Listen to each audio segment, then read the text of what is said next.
Бүгін біз Қазақстанның Албаниясына аттанамыз. Райымбек ауданы Швейцариядан 1000 есе артық десек қателеспеспіз. Хан Тәңірінің шыңы, сарқырамалар, жайлаулар, асулар, шәлкөде, айғайтас, байынқол, алтын шығарған кен орындарын араладық. Осы тамаша жерлерді бірге көріп тамсанайық, ағайын.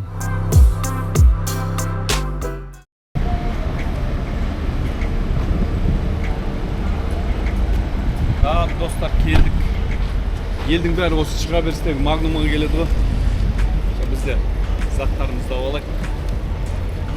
Аяққа барғаннан кейін бізге ешкім бермейді. Сол үшін керек заттарымызды алайық та. Сосын ары қарай Нарынқолға шығамыз.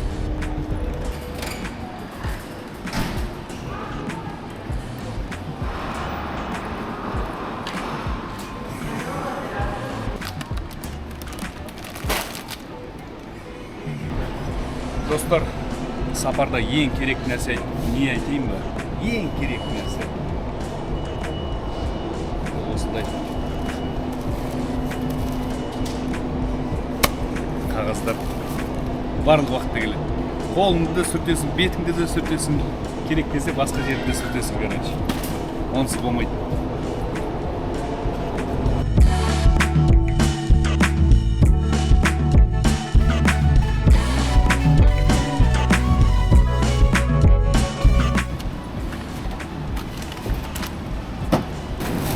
В общем, 65 мыңға пока алдық. Әлі жолда арбыз, қауын алу керек. Пияз араласқан нан алу керек, самса алу керек дегендей.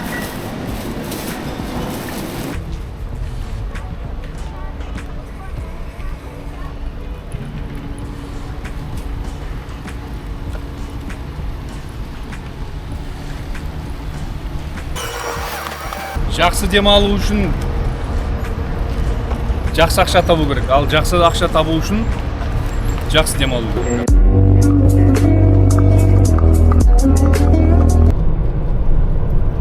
Достар, міне қазір Шелекке 55 километр қалды. Алматыдан шықтық. Біз Алматы облысы, Райымбек ауданына бара жатырмыз. Жалпы Райымбек ауданына дейін 150 километр. Райымбек ауданының орталығы Нарынқолға 150 километр. Сол жерлерде өте күшті жерлер бар. Сарқырама бар. Бүгін біз жол жөнекей елдердің барлығы Көлсайға барады. Білесіздер, Көлсайда адам көп, қыжы, туристер, қыжынаватқан ел. Не машина қоя алмайсың, баға деген масқара, қымбат. Біз ол жерге бармаймыз. Біз бірақ ол жаңағы неден өтеміз, Шарын шатқалынан өтеміз. Қазір енді күн жарық болып жатса, Шарын шатқалынан тоқтап, судың жанында сіздерге бір керемет бір локацияны көрсетеміз. Одан кейін көреміз. Ары қарай мүмкін бірден Сарқырамаға барамыз. Болмаса тағы да сол жерлерде жақсы бір демалыс орын бар. Мүмкін сол жерге барамыз, көреміз. Осының бәрін сіздермен бөлісеміз. Ал жол қалай деген кезде осылай Алматыдан шығып, Шелектің трассасына түсесіздер. 110 километрден кейін оңға қарай Байсейіт деген ауылдан керек жарақ азық түліктерді алсаңыздар болады. Сөйтіп ары қарай Шарын шатқалы, Кеген, Зүген, Нарынқол. Бізбен бірге болыңыздар. Жолдың бәрін сіздерге көрсетіп отырамыз.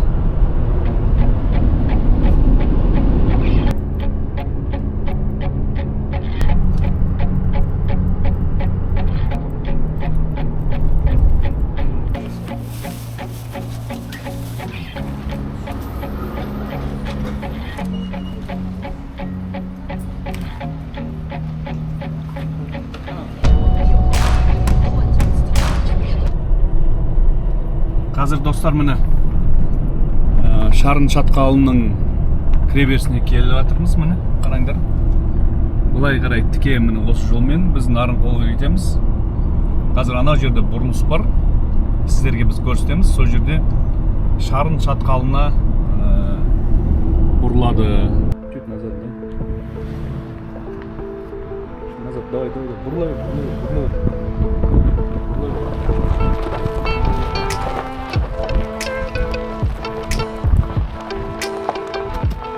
Ауа райы жайлап басылып келе жатыр.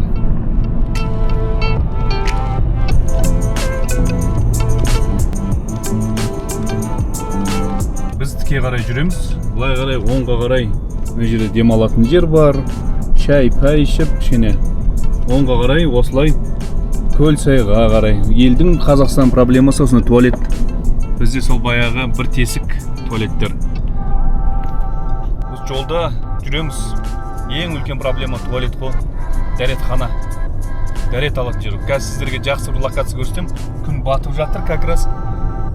Осы шарын шатқалының Шарын өзенінің қасында бір жақсы екі локация бар. Осы екі локацияны сіздерге көрсетем, достар. Сол жерде біз тоқтаймыз, шайымызды ішіп, намазымызды оқып аламыз. Сол үшін қарап отырыңыздар, міне қазір төмен қарай түсіп бара жатырмыз. О, шарын шатқалын көрдіңіздер ме? Каньондар. Қызығы біздің Қазақстанның табиғаты қандай керемет деймді. Тау бар. Мына жағын құм жәнінде, және каньон бар ғой, шатқалдар бар ғой. Және де өзен ағып жатыр әдемі. Бұндай жер тек қана бізде бар ғой, біздің елімізде бар.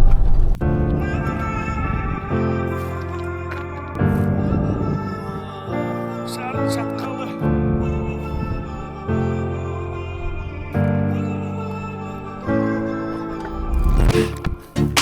Достар, мынау бірінші локация. Алматыдан келатқан кезде осылай шарын шатқалына келген кезде осылай кіресіздер. Осы жерде күшті, мына жерде дастархан жайып, самал, жел, салқын, қараңыздар, жан-жағыңда тау, шатқал. Суға қарап отырасың, суға ағып отырады. Үш нәрсеге тоймай қарғуға болады дейді ғой, біреу аққан суға, жанған отқа, және де не дейді? Жұмыс істейтін әйеліңе дейді ғой. Сол үшін екінші локация анау. Достар, екінші локация ана жер. Бірақ өкінішке орай, қазір күн ыстық қой. Қар еріп жатыр. Қар ерігеннен кейін таудан түсіп жатқан су лайланып кетіп түсіп жатыр ше. Әйтпесе мына шарын өзені тұп-тұнық, тап-таза болады да. Осы жерден кәдімгі шәугімді алып су ішсеңіздер болады да. Бірақ қазір қараңыздар, лай болып тұр екен. Екінші локация анау жер. Мен сіздерге сол жерден көрсетейін деп едім, жақсылап тұрып қонып, бүгін ондай жағдай емес екен. Кезінде ана жерде байқасаңыздар екі баған тұр. Сол жерде аспалы көпір болған. Сіздер білесіздер ме? Қай жылдар болған? Комментарийге жазыңыздар.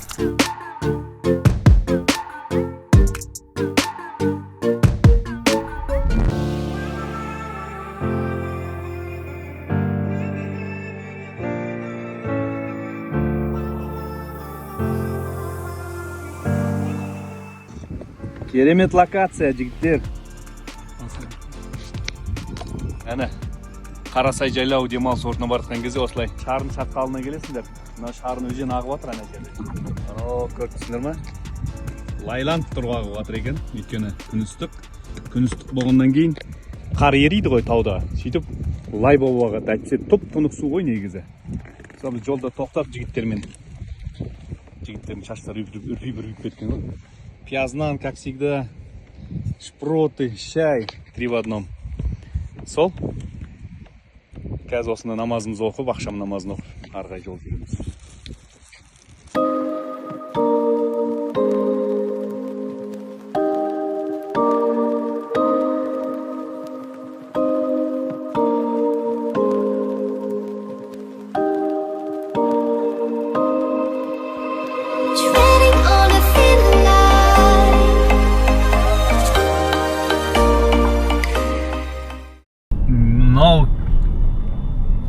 Кегенге келдік. Оңға қарай бөлек саз, шырғанақ, талды деген ауылдар бар. Мынау Бағдаршамнан оңға қарай бұрылсаңыздар, сондай ауылға кетеді. Кеген ақындардың мекені бұл да. Осы жерде қыстан мұзтау болады міне. Заманбек Нұрқадиловтың атындағы өнер мектебі дейді. Анау көріп тұрсыздар ма достар? Осы жерде жаңа Кеген өзені бар, өтіп кеттік.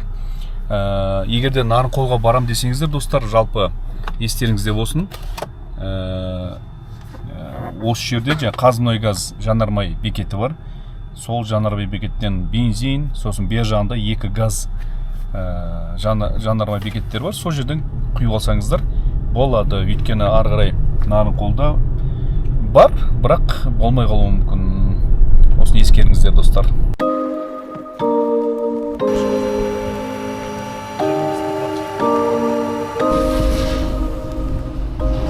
Ал Кегенде мынау соңғы жақсы жанармай бекеті. Осы жерден бензин толтырып аламыз. Кешкі сағат 9 болды. Алматыда 41 градус ыстық болып тұрған. Қазір мына Кегенде кәдімгі шортимен жарық кеттік қой. Сосын мына кегендіктер мен Нарынқолдықтар шорты кимейді деп айтады.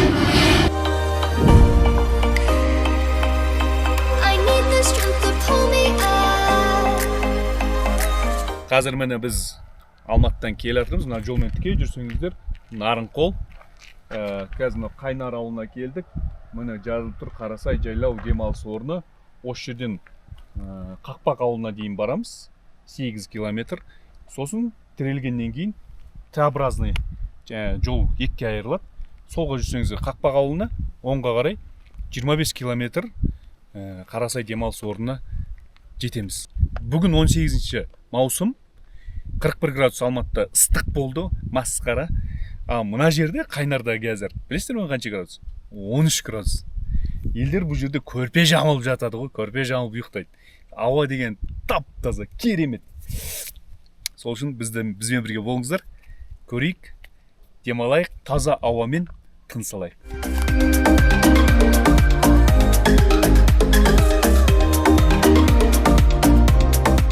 Қарасай жайлау демалыс орнына. Суығынай. Бісміллә деп кірейік есіктен. Керемет. 2350 метр теңіз деңгейінен. Ойлаңыздар, Шымбұлақтан жоғары жерде тұрмыз ғой. Жаңбыр жауған екен, жер су, волейбол, ағаш үйлер. В общем, табиғатты ертең, тамаша табиғатты ертең көрсетеміз, достар, өздеріңізге. Қазір қараңғы, қазір демалайық, шаршадық.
Міне Қарасай жайлау демалыс орнында таңғы ас адамның арқауы дегендей жұмыртқа. Мына кілегейді қарсы. Бір жерде кілегей дейді. Осы Райымбек ауданында маңыз дейді. Жамбыл облысында басқа жерде қаймақ дейді. Сіздердің өңірлеріңізде бұны қалай айтады? Свежий сүттен жасалған кілегейді. Сол үшін ойларыңызды жазыңыздар комментарийге. Әр адамның, әр ауылдың өзінің салты басқа, иттері алақасқа дейді ғой. Кеше неге жазып жатырды. Тиктоктағы менің подписчиктерім. Кеше мен шорты киіп алдым, анау деп айттым ғой, сөйтсем, шорты деп айтпа дейді. Чорти дейді. Чорти деп айттық қой. Содан кейін кегендіктер не дейді? Кегендіктер жаз бен қыстың айырмашылығы қандай дейді? Қыста тон киеді дейді. Жазда сол тонның түймесін ағытып қояды қой. В общем, комментарийге оқып күліп өлдім. Достар, Келіңіздер осындай Қарасай жайлау демалыс орнына. Осындай ас бар, саумал бар, саумалға да барамыз. Сосын Сарқырамаға барамыз. Қарасай жайлау демалыс орнының бір жақсы жері бұл 3 киіз үй бар, арнайы. Осында бие байлайды, қымыз, саумал. Мына жерін қарасаңыздар, сақтап жатқан су тап-таза, мөлдір. Бұл судың бір ерекшелігі, анау кәдімгідей неше түрлі тастармен, неше түрлі минералды тастармен соғысып аққаннан кейін минералға бай да. Сосын қарасаңыз, жаңа Қарасай жайлау әні тұр ғой. Арасы бір 100 метр. Осылай келеді, өзінің белгіленген уақытта саумал қымызын ішіп, құрт, май осындайды алып кетуге болады. Және де міне жылқылар тұр. Жылқыларға мініп, аттарға мініп, серуендеп қайтуға болады, табиғатты аралап қайтуға болады. Осылай келіңіздер. Біз қазір қымыз саумал ішейік. Қымызды саумалмен еще араластыруға болмайды. Араластырсаң біттің дей бер. Табиғаттың бәрі сенікі, короче. Амансыздар. Қалдарыңыз қалай? Қалдарыңыз қалай, жақсы ма? Амансыздар. Ассалаумағалейкум, кім баласың? Ой, міне, ауылдың балалары. Атаң аты кім? Отан. Сен атың кім? Ерасыл. Нешедесің? 5-6-да. Мектепке барасың ба биыл? Мектепке мектепке барғың келе ма? Сабақ оқығың келе ма? Точно? Молодец. Біз баяғыда бармаймыз деп едік. Бисмилля. Мына жақта ұйықтап отыр ғой. Бұл жерде керемет демалыс орны болып жатыр. Демалып жатыр ғой. Міне, шаңырақ. Еріктеген кісінің үйінде осы 2 жыл қатарынан осында қымыз байлап отыр. Бисмилля деп. Шик.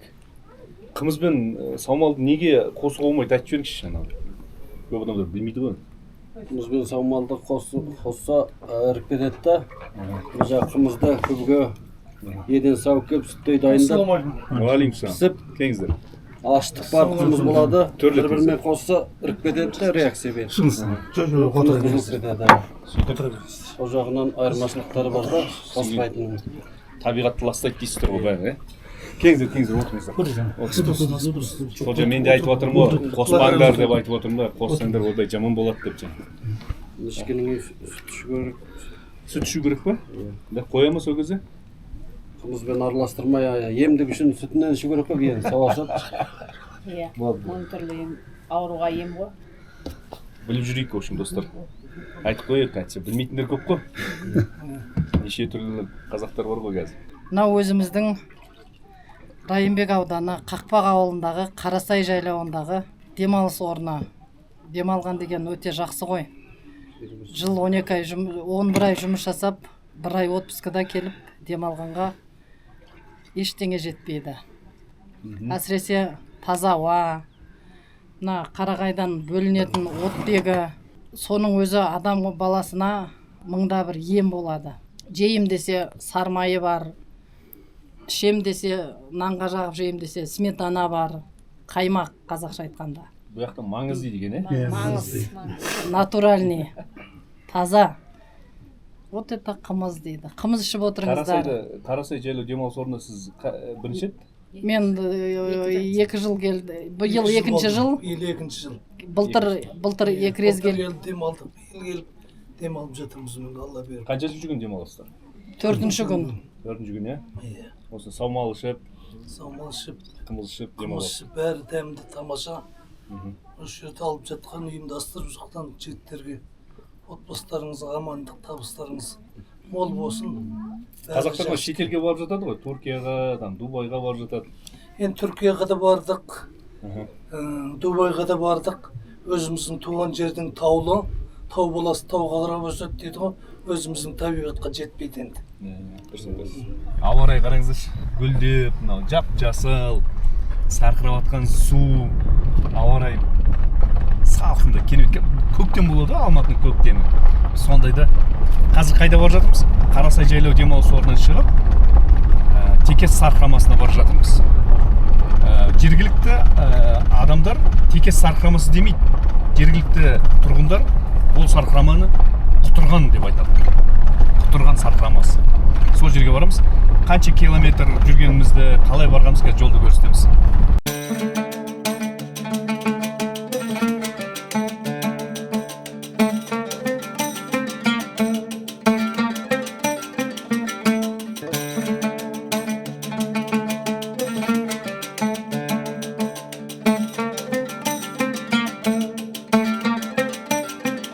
Текес сарқырамасы.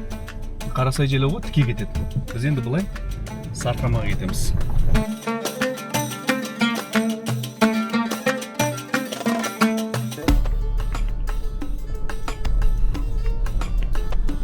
Өкінішке орай, соңғы жылдары қасқыр қаптап кетті. Қасқыр осындай жаңадан туылған құлын қоймайды ғой, бұзау, қараңыздаршы. Қасқыр жыртып кеткен.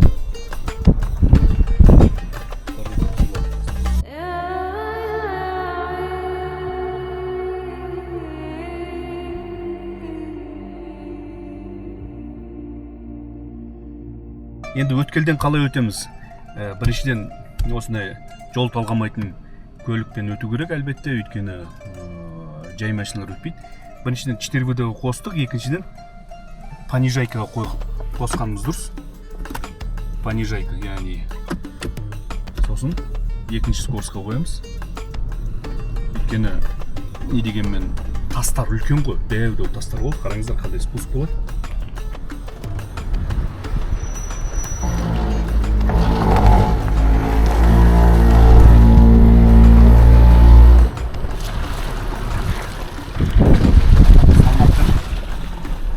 Салмақпен түседі машина.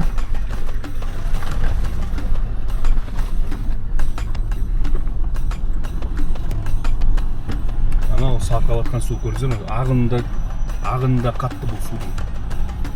Сол үшін андай жай көлікпен кеп түсіп кетем деген енді дұрыс емес болады.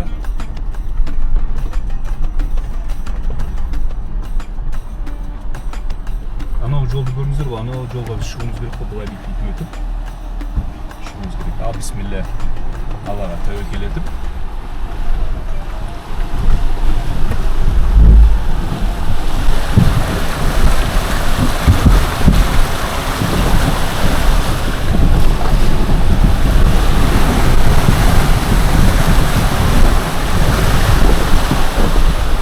Бірінші өткелдің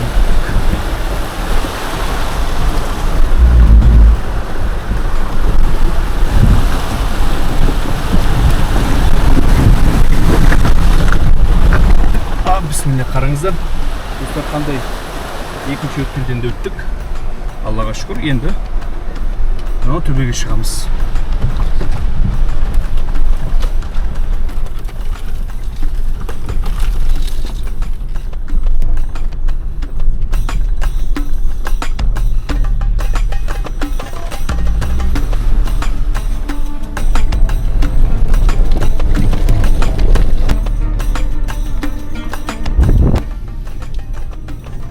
Ассалаумалейкум. Енді көшке батсыздар ма? Бәлсем алшы бүгін. Биыл что-то кешке батыр ғой дейме? Жақсы.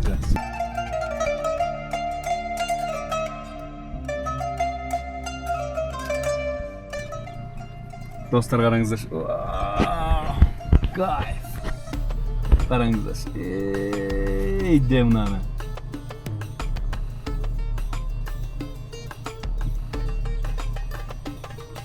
Керемет, достар.